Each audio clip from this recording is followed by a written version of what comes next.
Hello అండి. మీకు ఎప్పుడైనా ఇలా జరిగిందా అంటే మనం ఒకటి అనుకుంటే అసలు డిమార్ట్ అంటేనే మనీ వేస్ట్ అనిపిస్తుంది. కానీ ఏదో అప్పుడు అంటే వేరే పని మీద వెళ్ళినప్పుడు అంత గింతలా కొనుక్కుందాము అనుకుంటే దానికంటే డబుల్ రేట్ అవుద్ది. మాకు కూడా ఈసారి ఇలానే జరిగింది. చూసారు కదండి. చాయ్ పత్తి మాత్రం నేనైతే ఎప్పుడు చిన్నదే తీసుకుంటా.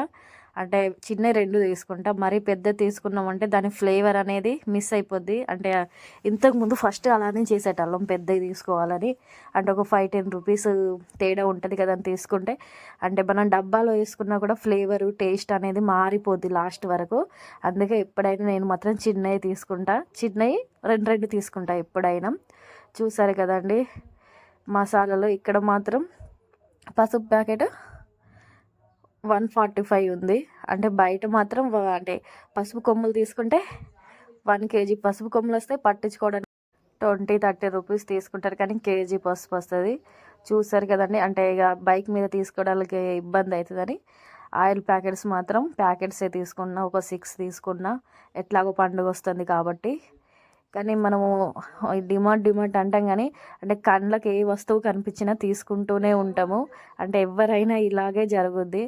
అంటే ఒక 3000 తీసుకుందాము అనే కాడ మాకు మాత్రం 5000 అయింది.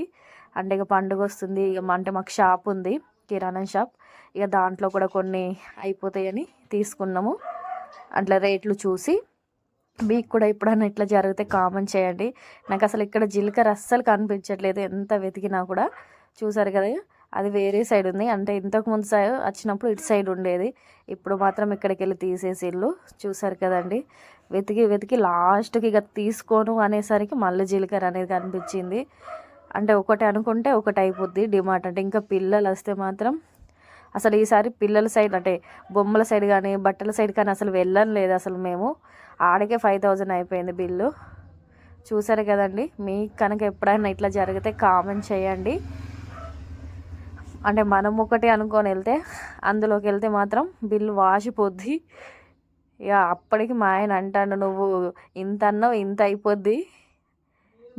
మీకు కూడా ఇలానే అనిపిస్తే కామెంట్ చేయండి. థ్యాంక్ యూ ఫర్ వాచింగ్ అండి. నా వీడియో కనుక నచ్చితే ప్లీజ్ సబ్స్క్రైబ్ చేసి లైక్ చేసి కామెంట్ చేయండి. Thank you for watching.